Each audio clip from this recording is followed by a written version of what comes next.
Hello everyone and welcome to this video. Automobile engineering की ये first video है और हम इसमें समझेंगे कि जो बेसिक ऑटोमोबाइल की वर्किंग होती है वो क्या होती है, क्या मतलब होता है इनसे जुड़े कुछ टर्म्स का, जैसे कि सीसी, कंप्रेशन रेशियो और हॉर्स पावर। तो इन सब टर्म्स का क्या मतलब होता है और इंजन कैसे वर्क करता है, ये सारा जो है हम इस वीडियो में कवर करने वाले हैं। तो उससे पहले हम ये जान लेते हैं कि जो ऑटोमोबाइल है वो कैसे शुरू हुआ था और कब शुरू हुआ था। तो ऑटोमोबाइल्स की जो शुरुआत है वो हम ये मान के चलते हैं कि 1886 से हुई थी, जब ये कार्ल बेंज द्वारा बनाया गया वैगन इंट्रोड्यूस हुआ था। तो ये जो है एक पेटेंट वैगन है जिसको कार्ल बेंज ने बनाया था। और नीचे जो आप ये पिक्चर देख रहे हैं ये बर्था बेंज की है, ये उनकी वाइफ थी। तो कार्ल बेंज को लगता था कि ये जो वैगन है ये अभी रेडी नहीं है, लेकिन बर्था बेंज को लगता था कि ये वैगन रेडी है और इसको पब्लिक में इंट्रोड्यूस करना चाहिए। तो फर्स्ट टाइम बर्था बेंज ने इसको 100 किलोमीटर तक चलाया था और जिससे जो लोग हैं वो काफ़ी इम्प्रेस हुए थे। और उस टाइम ये फर्स्ट टाइम कोई ऐसा सेल्फ प्रोपेल्ड व्हीकल जो है वो इंट्रोड्यूस किया गया था पब्लिक में। तो उस टाइम लोगों का ये विश्वास बढ़ गया था कि सेल्फ प्रोपेल्ड व्हीकल जैसा भी कुछ हो सकता है। नहीं तो उस समय में जब 1886 की ये बात है, तो उस समय में घोड़ा गाड़ी और ये बैलगाड़ी यही सब होया करते थे। उसके बाद एक और वैगन जो है वो इंट्रोड्यूस किया था 2-3 साल बाद ही फोर्ड ने। तो इस तरह से जो है डिफरेंट वैगन्स आते गए और उसमें डेवलपमेंट होता गया। और 1886 से अब तक यानी 2020 तक, तो ये जो आप 115-120 साल का जो ये डेवलपमेंट देख रहे हैं, ये कहीं ना कहीं इसकी शुरुआत यहाँ से हुई थी। और आज का जो ये ऑटोमोबाइल है, जो आज के व्हीकल्स हैं वो काफ़ी डेवलप हो गए हैं और जैसा कि हम देख सकते हैं। सो आज के टाइम में हम जो भी सुपर कार्स देखते हैं, मॉडर्न ऑटोमोबाइल्स देखते हैं, उनकी शुरुआत कहीं ना कहीं इन वैगन्स से हुई है। और आज से 130-140 साल पहले जो है ऑटोमोबाइल इंडस्ट्री की जो है नींव रखी गई थी ये बर्था बेंज के द्वारा। और तब से आज तक जो डेवलपमेंट हुआ उसने हमें कुछ ऐसे ही कार्स दी हैं। सो आई होप आपको एक आइडिया मिल गया होगा कि जो ऑटोमोबाइल्स की शुरुआत हुई थी वो कैसे हुई थी। सो अब बढ़ते हैं हम अपने नेक्स्ट टॉपिक की तरफ। So now coming to our core topic. ये आप यहाँ पर 3 पिक्चर देख रहे हैं जिसमें अलग अलग व्यू दिखाया गया है और हम इसमें देख सकते हैं जो कंपोनेंट्स हैं वो अलग अलग व्यू पॉइंट से कैसे दिखते हैं। तो ये जो है एक साइड व्यू है, इसमें ये स्टीयरिंग है, यहाँ पर इंजन है और बाकी चीज़ें शायद आपको ना दिख रही हों। तो वही कंपोनेंट्स हम इसमें देख सकते हैं। यहाँ पे ये इंजन है, ये स्टीयरिंग है और यहाँ पे ये प्रोपेलर शाफ्ट है। इसी प्रोपेलर शाफ्ट को हम बॉटम व्यू से देखें तो ये कुछ ऐसा दिखेगा गाड़ी में लगा हुआ। और यहाँ पर ये जो है ये डिफरेंशियल है और यहाँ ये सेम ये वाला इंजन है। तो पिक्चर्स को दिखाने का जो रीज़न है वो ये है कि अलग अलग व्यू से अगर हम एक ऑटोमोबाइल को देखते हैं तो वो कैसा दिखता है और जो उसमें जो कंपोनेंट्स होते हैं वो कौन से कंपोनेंट्स होते हैं और कहाँ लगे होते हैं। Okay, so now let's talk about engine. तो आपने कभी भी किसी बोनेट को खुला हुआ देखा होगा तो उसमें आपको इंजन कुछ ऐसा दिखेगा। तो अब ये देखने में बहुत ही ज़्यादा कॉम्प्लिकेटेड है क्योंकि इसमें बहुत सारे होसेस हैं, बहुत सारे पाइप्स हैं और वायरिंग्स हैं। तो हम क्या करते हैं, कुछ कंपोनेंट्स को हटा देते हैं जिससे कि ये थोड़ा इजी हो जाए। तो अगर हम ये सभी होसेस को हटा दें तो हमें इंजन कुछ ऐसा देखने को मिलेगा। और अभी भी ये काफ़ी कॉम्प्लिकेटेड लग रहा है, जिसको पता ना हो कि ये कंपोनेंट्स कौन से हैं तो वो कैसे समझेगा। तो हम इन कंपोनेंट्स को भी हटा देते हैं और सभी कंपोनेंट्स को हटाने के बाद हमें ये जो मिलेगा एक ब्लॉक, इसे इंजन ब्लॉक कहा जाता है। और इंजन ब्लॉक में ये जो आप ग्लासेस देख रहे हैं, ये जो 4 होल्स देख रहे हैं, इनको सिलेंडर कहा जाता है। तो इन सिलेंडर में ये पिस्टन होता है, तो पिस्टन वाला जो पार्ट है इसको पिस्टन कहा जाता है, और नीचे ये जो है ये कनेक्टिंग रॉड है। तो ये जो पिस्टन है ये सिलेंडर के अंदर होता है। यहाँ पे इस सिलेंडर में जब ऊपर कंबशन होता है तो ये पिस्टन नीचे की तरफ धकेल दिया जाता है और ये नीचे फोर्स जनरेट करता है। तो ये जो फोर्स है एक कनेक्टिंग रॉड के थ्रू ट्रांसफ़र कर दिया जाता है क्रैंकशाफ्ट में, जो कि घूमने लगती है। तो ये जो पिस्टन है ये मेनली रेसिप्रोकेटिंग मोशन करता है, अप एंड डाउन मोशन करता है, और एक कनेक्टिंग रॉड की हेल्प से उसी मोशन को रोटरी मोशन में कन्वर्ट कर देता है। तो एक बार हम इस शॉर्ट क्लिप में पिस्टन की मोशन को देख लेते हैं और देखते हैं कि ये जो पिस्टन है ये सिलेंडर के अंदर कैसे रेसिप्रोकेटिंग मोशन करता है और किस तरह से उस रेसिप्रोकेटिंग मोशन को रोटरी मोशन में कन्वर्ट किया जाता है क्रैंकशाफ्ट के थ्रू। सो ये जो है बहुत ही बेसिक बात है किसी इंजन के बारे में, पिस्टन और सिलेंडर को जानना, और इससे रिलेट करके बाकी सारे कंपोनेंट्स की स्टडी हम इस सीरीज़ में और आगे आने वाली वीडियोस में करेंगे, और फिर हमें ये जो कॉम्प्लिकेटेड इंजन है ये पूरा समझ में आ जाएगा। इंजन के बारे में आगे बात करने से पहले हम कुछ टर्म्स को समझ लेते हैं जो कि अक्सर ऑटोमोबाइल्स के साथ जोड़ी जाती हैं और उसमें यूज़ होती है। जैसे कि आपने कभी किसी बाइक या कार के साथ ये टर्म्स को सुना होगा, इसका कंप्रेशन रेशियो क्या है, इसका सीसी क्या है, और इसकी हॉर्स पावर कितनी ये जनरेट कर रहा है इसका इंजन। तो इन सब टर्म्स को हम अभी पहले समझेंगे। तो इसमें सबसे पहले आता है वॉल्यूम।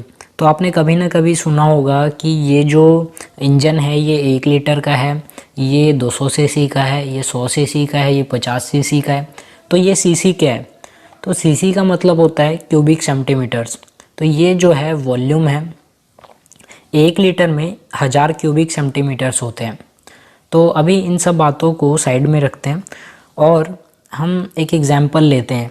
मान लीजिए आपके पास एक ग्लास है और उसमें 350 ml पानी आता है। तो ये जो 350 ml है ये उसकी कैपेसिटी है, मतलब उसमें 350 ml पानी भी आ सकता है, दूध भी आ सकता है। तो उसके अंदर जो है 350 ml की कैपेसिटी है, और अगर हम उसकी बात सीसी में करें तो उसके अंदर 350 सीसी की वॉल्यूमेट्रिक कैपेसिटी है। नाउ ये जो 350 सीसी की जो वॉल्यूमेट्रिक कैपेसिटी है ये एक रॉयल एनफील्ड के इंजन में भी है। तो एक जो रॉयल एनफील्ड का इंजन होता है वो 350 सीसी का होता है। तो आपका जो पानी का ग्लास था वो इक्विवेलेंट है उस 350 सीसी के सिलेंडर के वॉल्यूमेट्रिक कैपेसिटी के बराबर। तो उसमें दोनों में ही बराबर का स्पेस है।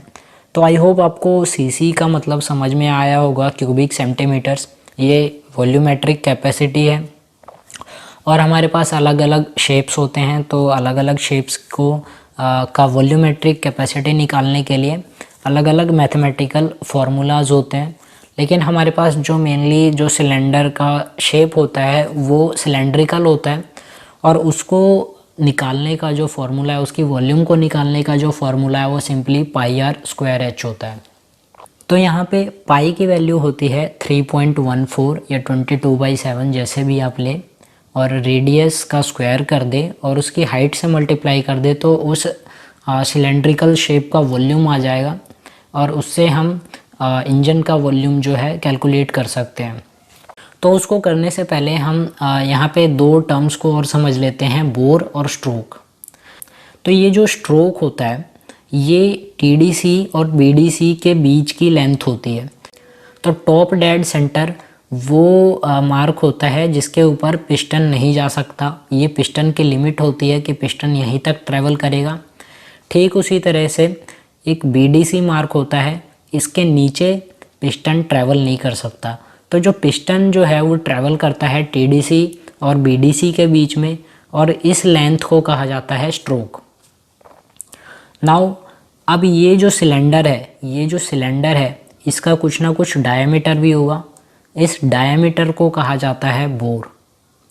तो ये जो बोर और स्ट्रोक है ये डिफाइन करते हैं कि जो सिलेंडर है उसकी कैपेसिटी क्या होगी, उसकी वॉल्यूमेट्रिक कैपेसिटी क्या होगी। फॉर एग्ज़ाम्पल हमारे पास एक सिलेंडर है जिसका बोर है 10 सेंटीमीटर और उसका स्ट्रोक है 10 सेंटीमीटर।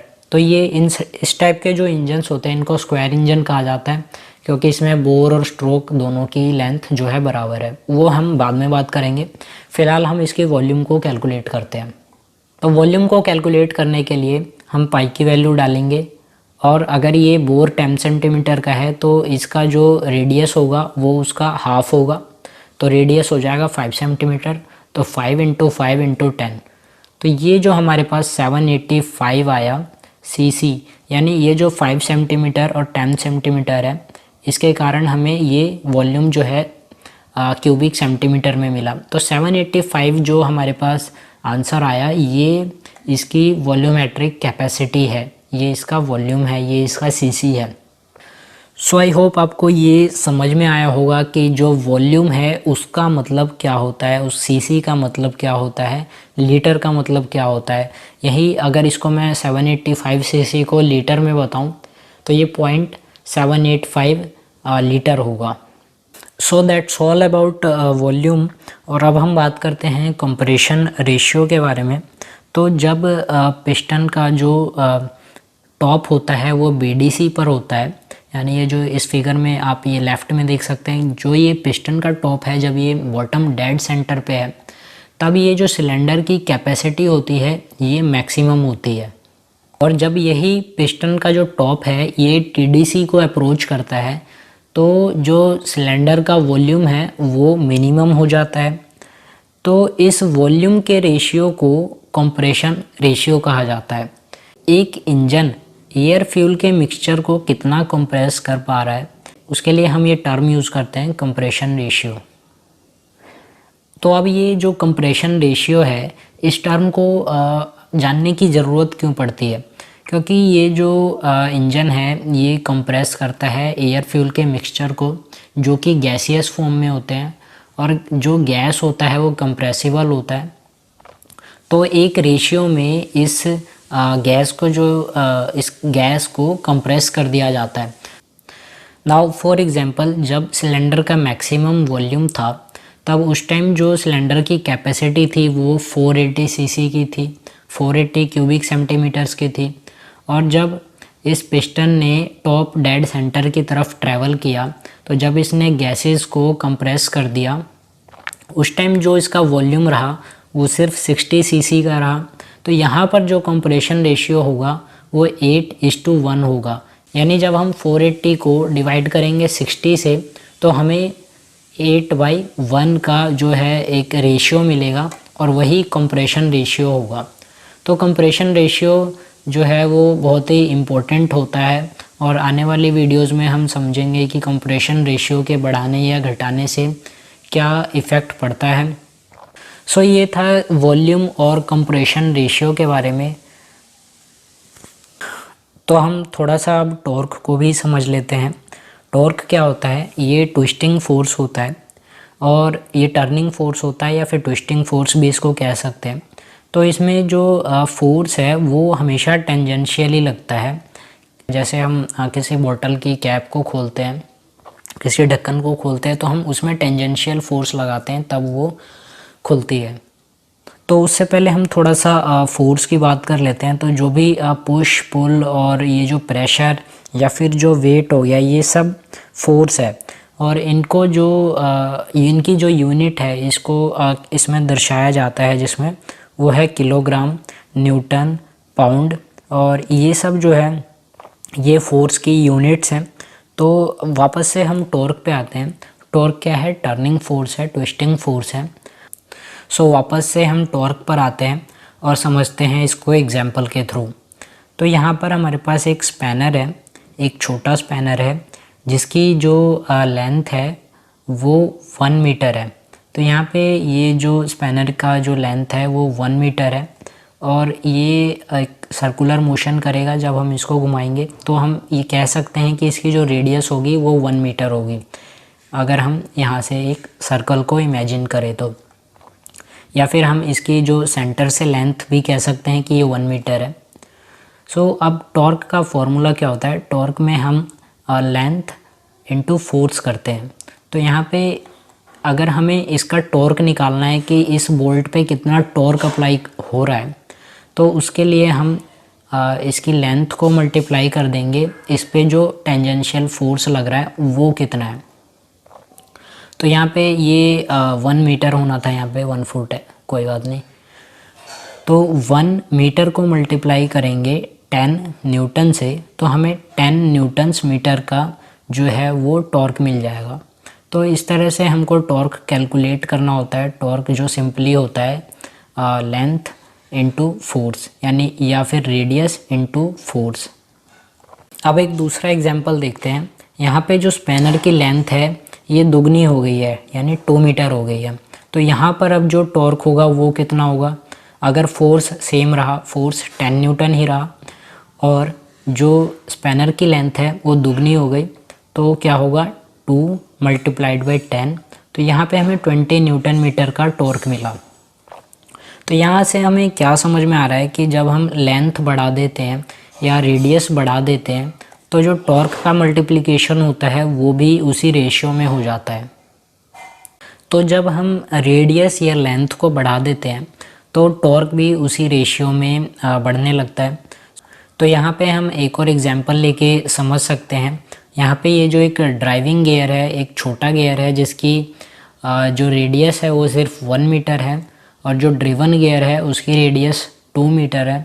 तो ये जो टॉर्क जनरेट कर रहा है, जो बड़ी रेडियस वाला जो गियर है, ये 50 न्यूटन मीटर का टॉर्क जनरेट कर रहा है, जबकि ये जो ड्राइविंग गियर है ये इसको 25 न्यूटन मीटर ही सप्लाई कर रहा है। तो जब हम लेंथ को ट्वाइस कर देते हैं या फिर जिस रेशियो में भी जो रेडियस या लेंथ बढ़ती है उस रेशियो में जो टॉर्क है वो बढ़ता है। तो ये था फोर्स और टॉर्क के बारे में। तो अब हम कुछ टर्म्स को और समझ लेते हैं, जैसे कि हॉर्स पावर, पावर और वर्क। उसके बाद हम बात करेंगे इंजन के वर्किंग की। तो हॉर्स पावर क्या होता है, rate at which torque is produced. तो इसको, ये थोड़ा टेक्निकल हो गया, हम इसको अभी हटा देते हैं। सबसे पहले हम समझते हैं वर्क को। तो सबसे पहले हम बात कर लेते हैं वर्क की।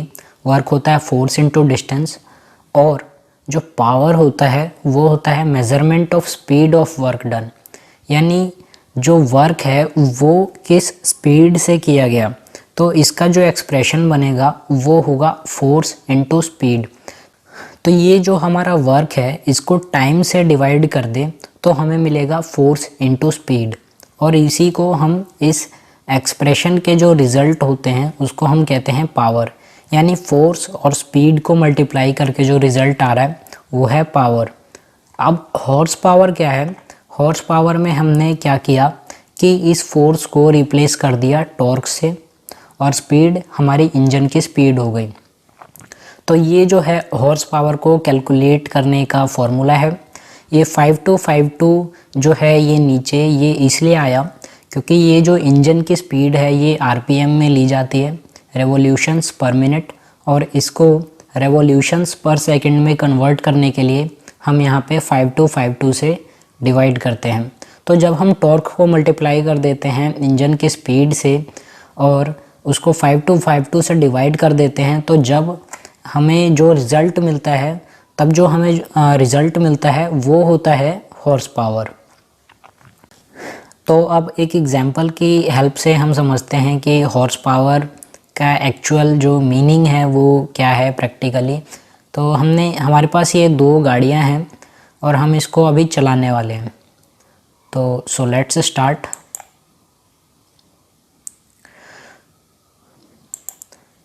तो ये जो ऊपर वाली गाड़ी थी इसने सिर्फ 2 सेकंड लिए, और ये जो नीचे वाली गाड़ी थी ये स्लो थी और इसने 3 सेकंड लिए। तो सेम डिस्टेंस को ये ऊपर वाली गाड़ी ने 2 सेकंड में कवर किया और इसने 3 सेकंड में कवर किया। तो किसने ज़्यादा हॉर्स पावर या फिर पावर प्रोड्यूस किया? तो ये जो ऊपर वाली गाड़ी है जिसने 2 सेकंड ही लिए, इसने ज़्यादा हॉर्स पावर प्रोड्यूस किया। तो हॉर्स पावर का सिंपली मीनिंग ये है कि कितना क्विकली आप जा सकते हैं, कितना क्विक आपकी गाड़ी है और जितना ज़्यादा हॉर्स पावर होगा उतना ही क्विक वो एक्सेलरेट कर पाएगी। सो ये था कि हॉर्स पावर क्या होता है।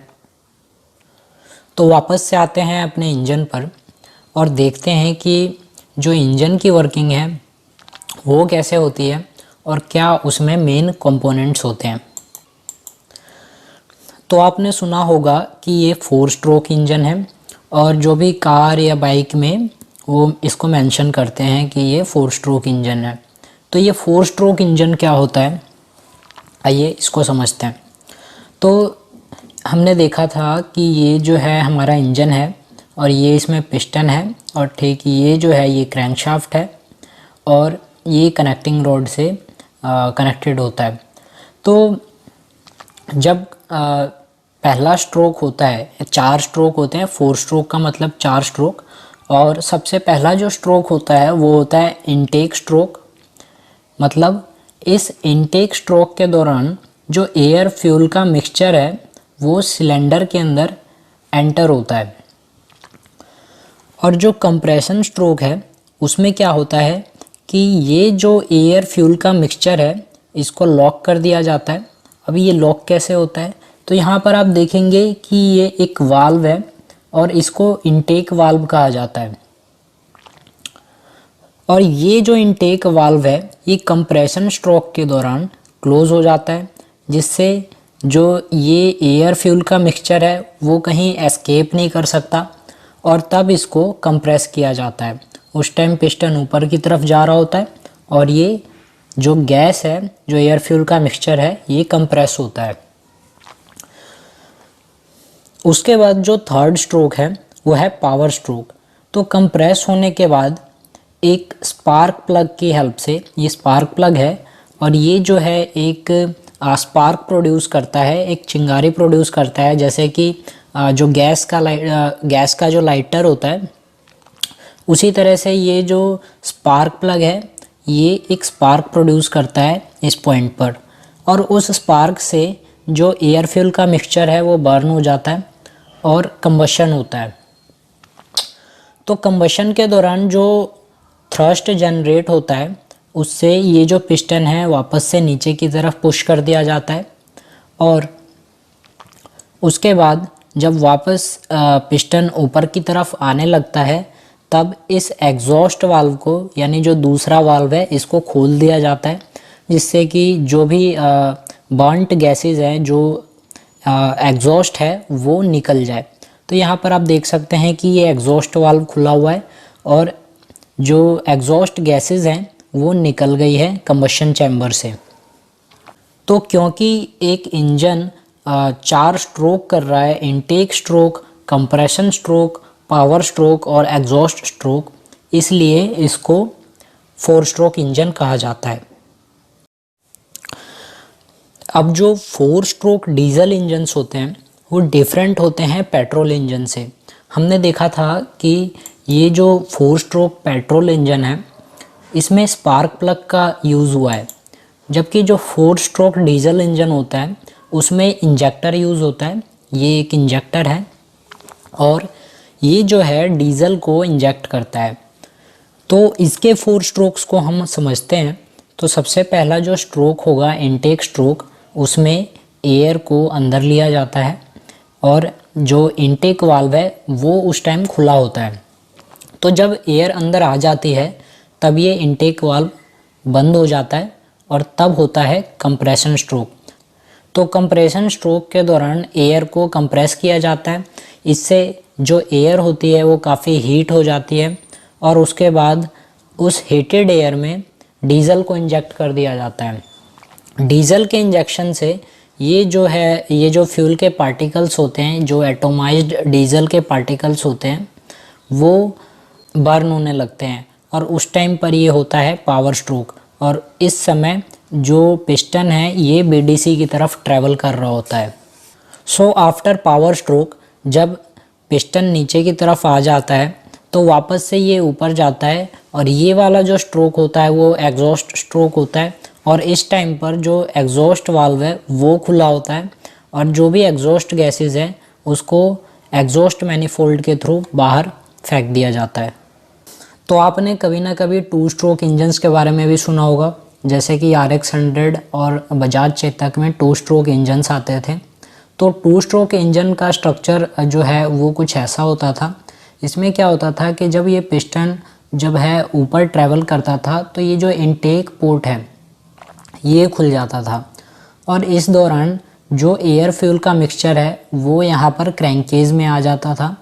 और ये जो एयर फ्यूल का मिक्सचर है ये क्रैंकेज में ही रहता था।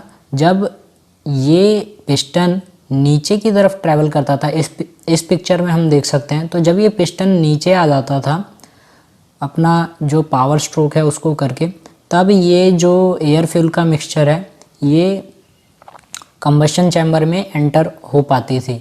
तो यहाँ पर एक ये पोर्ट देखेंगे जो कि कवर्ड होता है जब पिस्टन इस पॉइंट पर होता है, लेकिन पिस्टन जैसे ही नीचे आता है, इस केस में जैसे ही पिस्टन नीचे आया ये पोर्ट खुला, इनटेक बाईपास पोर्ट, और जो एयर फ्यूल का मिक्सचर है वो इसमें एंटर हो जाता है।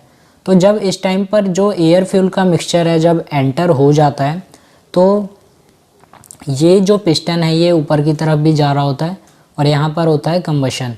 तो कंबशन जब हो जाता है तो अगेन यहाँ पे एग्जॉस्ट गैसेस होती है, एंड ये जो साइकिल है ये दोबारा से रिपीट होता है।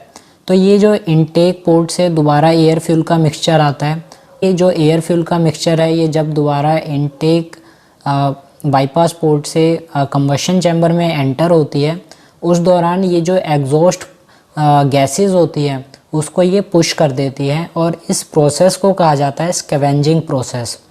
तो ये जो 2 स्ट्रोक इंजन्स होते थे इसमें हाइड्रोकार्बन्स का जो एमिशन है वो ज़्यादा होता था, क्योंकि जो फ्यूल की वेस्टेज है वो ज़्यादा हो जाती थी इसमें, और एग्जॉस्ट में वो हाइड्रोकार्बन की फॉर्म में वो निकलता था। तो ये जो पोल्यूशन है उसको भी कहीं ना कहीं बढ़ावा देता था, और इनएफिशिएंट तो था ही, क्योंकि हमें बहुत सारा फ्यूल खर्च करना पड़ता था एक पर्टिकुलर डिस्टेंस को कवर करने के लिए। बट यही जो इंजन्स हैं ये सूटेबल है शिप्स में, जो कि शिप्स जो होते हैं बड़े बड़े शिप्स होते हैं उसमें 2 स्ट्रोक डीजल इंजन्स का यूज़ होता है। और ये क्योंकि पावर ज़्यादा जनरेट करते हैं और लो RPM पे ज़्यादा पावर मिल जाती है बड़े बड़े शिप्स के लिए, तो वहाँ पर ये जो 2 स्ट्रोक डीजल इंजन्स है इनका यूज़ होता है। तो अब हम क्रैंकशाफ्ट को भी थोड़ा सा देख लेते हैं। तो ये जो है एक क्रैंकशाफ्ट है, ये क्रैंकशाफ्ट का स्ट्रक्चर है 6 सिलेंडर इंजन के लिए।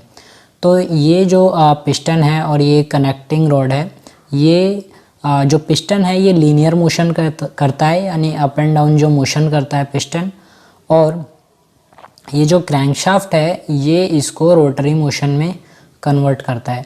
तो पिस्टन लीनियर मोशन करेगा और एक कनेक्टिंग रॉड जो है वो टॉर्क अप्लाई करता है क्रैंकशाफ्ट पे, और उससे जो है ये क्रैंकशाफ्ट रोटरी मोशन करने लगती है। तो ये जो क्रैंकशाफ्ट है इसके साथ कनेक्टेड होता है एक फ्लाईव्हील, और फ्लाईव्हील पे लगी होती है क्लच। तो ये जो क्लच है ये एक प्रेशर प्लेट की हेल्प से इस फ्लाईव्हील पे पुश की जाती है, जिससे कि फ्रिक्शन होता है और ये क्लच भी उसके साथ घूमने लगती है। तो यहाँ पे एक शाफ्ट देखेंगे आप जो कि क्लच से और ये जो प्रेशर प्लेट वाली असेंबली है इससे कनेक्टेड है। ये बाद में ट्रांसमिशन को जाती है, यानी गियर बॉक्स में जाती है, तो उसका डिस्कशन हम आने वाली वीडियोस में करेंगे। तो फ़िलहाल के लिए हम ये समझते हैं कि जो क्रैंकशाफ्ट है इससे एक फ्लाईव्हील लगा होता है, और तो फ्लाईव्हील के ऊपर ये जो क्लच डिस्क है इस पे प्रेशर लगाया जाता है, और यहाँ पे जो फ्रिक्शन के कारण ये जो क्लच है ये भी रोटेट होने लगता है, और ये जो शाफ्ट है इसको भी ये रोटेट कराता है। तो इस पिक्चर में हम देख सकते हैं कि ये जो है इंजन है, और ठीक इस पॉइंट पे जो है फ्लाईव्हील होता है और क्लच होता है, और उसके बाद ये जो है ये गियर बॉक्स होता है। तो पिछली स्लाइड में हमने इस पिक्चर को देखा था, और इसमें हमने देखा था कि ये जो फ्लाईव्हील है ये क्लच डिस्क को घुमाती है, और जिससे कि पावर ट्रांसमिशन होता है। तो यहाँ पे ये जो है ये प्रेशर प्लेट है। तो ये जो प्रेशर प्लेट है ये कुछ ऐसा दिखता है, और ये जो है इसका डायफ्राम स्प्रिंग है। तो ये जो आप एक पार्ट देख रहे हैं, जब इसको ये पुश किया जाता है तो ये जो डायफ्राम है ये अपोजिट साइड में हो जाता है, जिससे कि ये जो प्रेशर प्लेट है ये पीछे हो जाती है और ये क्लच को भी पीछे कर लेती है। तो सेकंड पिक्चर में आप देखेंगे कि ये क्लच है और जब ये घिस जाती है, मतलब एकदम ख़राब जो क्लच हो जाती है वो कुछ ऐसी दिखती है, क्योंकि यहाँ पे फ्रिक्शन बहुत होता है। नाउ फ्रिक्शन किस चीज़ के साथ होता है? तो फ्रिक्शन होता है इसके साथ, ये है फ्लाई व्हील। तो फ्लाई व्हील पे ये जो क्लच है वो लगी होती है और एक प्रेशर प्लेट की हेल्प से इसको इसमें फ्लाई व्हील में प्रेस करके रखा जाता है, इसको दबा के रखा जाता है ताकि फ्रिक्शन जनरेट हो। और ये आप देख सकते हैं ये जो एक होल है इसमें शाफ्ट फिट होता है। तो ये जो रोटरी मोशन है जो इंजन ट्रांसफ़र करता है फ्लाई व्हील को, वो एक क्लच की हेल्प से एक शाफ्ट को दे दी जाती है और वो शाफ्ट जो है वो गियर बॉक्स में आता है और उसके बाद वो गियर अपना काम करता है।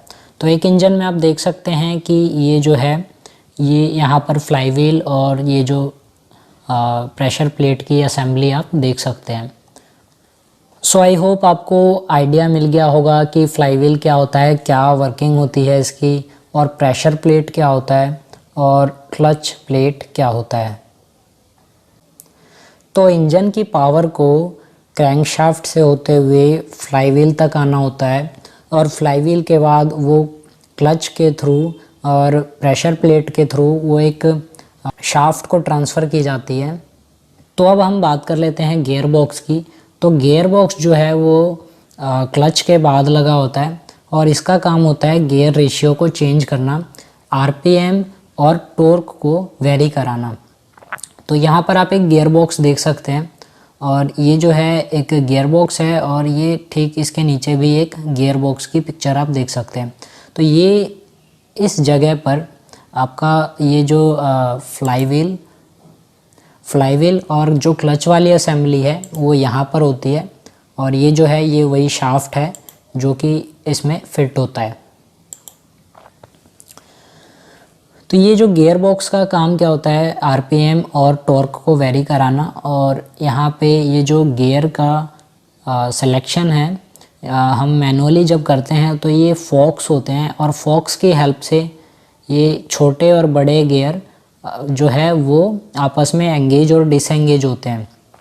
तो गियर्स कैसे काम करते हैं इसके लिए हम सेपरेट वीडियो में बात करेंगे, क्योंकि जो गियर्स को समझना इस वीडियो में पॉसिबल नहीं हो पाएगा। ऑलरेडी वीडियो की लेंथ जो है वो बहुत ज़्यादा हो चुकी है। तो ये था कि गियर बॉक्स कैसा दिखता है और क्या इसका काम होता है। ये सिलेक्शन फोक के थ्रू यहाँ पे अलग अलग जो छोटे बड़े गियर्स होते हैं वो एंगेज और डिसएंगेज होते हैं, जिससे कि रेवोल्यूशन पर मिनट, आरपीएम और टॉर्क का वेरिएशन आता है। तो कुछ स्लाइड्स पीछे हमने टॉर्क को देखा था। तो टॉर्क में हमने समझा था कि एक बड़ा गियर जब छोटे गियर को घुमाता है तब उसकी आरपीएम बढ़ती है, वहीं एक छोटा गियर एक बड़े गियर को घुमाता है तो जो टॉर्क है वो मल्टीप्लाई हो जाता है, टॉर्क बढ़ जाता है। तो वही चीज़ ये जो है गियर बॉक्स में होती है और टॉर्क का और स्पीड का वेरिएशन गियर बॉक्स में किया जाता है। तो ये जो आप एक रॉड देख रहे हैं इसको कहा जाता है प्रोपेलर शाफ्ट, और प्रोपेलर शाफ्ट का काम होता है फाइनल ड्राइव को रियर व्हील्स तक पहुंचाना। तो ये जो प्रोपेलर शाफ्ट है ये एक सिंगल यूनिट भी हो सकती है और डबल भी हो सकती है। तो जब दो प्रोपेलर शाफ्ट को आपस में जोड़ा जाता है तब ये क्रॉस का यूज़ किया जाता है।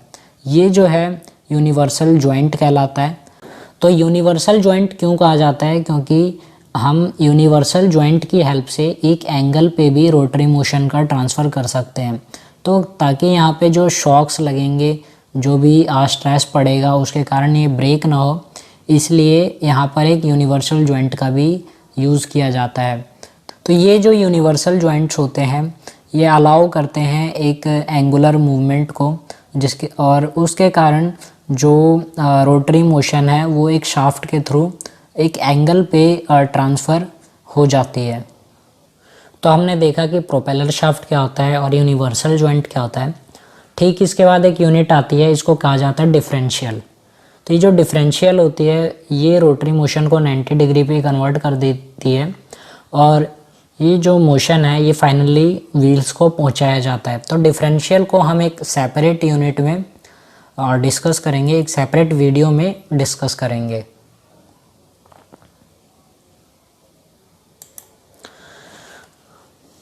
तो आपने ये जो डिफरेंशियल देखा और ये जो प्रोपेलर शाफ्ट देखा, ये आप रियर व्हील ड्राइव्स में ज़्यादा देखोगे, और जो हमारे जो पैसेंजर व्हीकल्स होते हैं वो फ्रंट व्हील ड्राइव्स होते हैं। तो फ्रंट व्हील ड्राइव्स कैसे होते हैं कि यहाँ पर जो इंजन है वो फ्रंट में होगा और प्रोपेलर शाफ्ट को ना रखते हुए, यानी रियर व्हील को पावर ट्रांसफ़र ना करते हुए आप फ्रंट व्हील को ही घुमाते हो उसमें सिर्फ। तो ये जो फ्रंट व्हील ड्राइव्स होते हैं इसमें इंजन की लोकेशन ये होती है, और यहाँ पर ये जो इंजन है इसके ठीक नीचे एक डिफरेंशियल भी लगा होता है। तो अब तक हमने जो इस स्ट्रक्चर को डिस्कस किया इसको रियर व्हील ड्राइव कहा जाता है, और इसको आप इस फिगर में देख सकते हैं। ये जो है रियर व्हील ड्राइव है, और यहाँ पर ठीक इसकी तरह ये जो है फ्रंट व्हील ड्राइव है, और ये भी फ्रंट व्हील ड्राइव है। तो इन दोनों में जो डिफरेंस है वो ये है कि इसको ट्रांसवर्स इंजन कहा जाता है, क्योंकि इसका ओरिएंटेशन जो है वो ऐसा होता है, और ये जो लॉन्गिट्यूडनल डायरेक्शन में है इसको लॉन्गिट्यूडनल इंजन कहा जाता है, लॉन्गिट्यूडनल डायरेक्शन में जैसा कि ये है। तो ये जो है फ्रंट व्हील ड्राइव के दो वेरिएशन है, इसके अपने प्रोस एंड कॉन्स होते हैं। तो ट्रांसवर्स और लॉन्गिट्यूडनल इंजन्स को हम एक सेपरेट वीडियो में डिस्कस करेंगे। अब ये जो है ये रियर व्हील ड्राइव है, और रियर में इसका इंजन भी है। तो ये जैसे कि ये फ्रंट व्हील ड्राइव है और फ्रंट इंजन है, ये रियर व्हील ड्राइव और रियर इंजन है। तो हम जो मोस्टली जो हमारी कार्स में होता है, जो पैसेंजर व्हीकल्स में जिस टाइप का प्रोपल्शन यूज़ होता है वो कुछ ऐसा होता है। तो ये फ्रंट व्हील ड्राइव इंजन्स हमारे होते हैं, और जो इंजन होता है वो भी फ्रंट में होता है, और जो व्हील्स जो ड्रिवन होते हैं इंजन के द्वारा वो भी फ्रंट वाले होते हैं। तो इनका जो स्ट्रक्चर होता है वो कुछ ऐसा होता है। यहाँ पे जो है इंजन है, और जो गियर बॉक्स है वो भी यहीं पर लगी होगी। ये ट्रांसवर्स डायरेक्शन में ट्रांसवर्सल इंजन है, और यहाँ पे हमारा डिफरेंशियल होता है, और ये जो है पावर को ट्रांसफ़र करता है व्हील्स को। तो ये जो पूरी यूनिट है ये फ्रंट में होगी, और इसलिए फ्रंट व्हील ड्राइव कहा जाता है। सो आई होप आपको इस पूरी वीडियो में कुछ आइडिया लगा होगा, काफ़ी कुछ जानने को मिला होगा कि एक जो पूरा व्हीकल होता है, एक कार होती है, वो कैसे काम करती है, इंजन क्या होता है, टॉर्क क्या होता है, कंप्रेशन रेशियो क्या आता है। तो अगली वीडियो में हम बात करेंगे पोल्यूशन के बारे में। तो पोल्यूशन जो है एक बहुत बड़ी प्रॉब्लम है, और व्हीकल्स में ये पोल्यूशन क्यों होता है, और इसके क्या इफ़ेक्ट्स होते हैं, और कैसे हम इसको कम करते हैं। क्या वो सिस्टम्स होते हैं जो पोल्यूशन को कम करते हैं, जो गाड़ी में लगे होते हैं। इन सब का डिस्कशन हम करेंगे अपनी नेक्स्ट वीडियो में। So thanks for watching, have a nice day.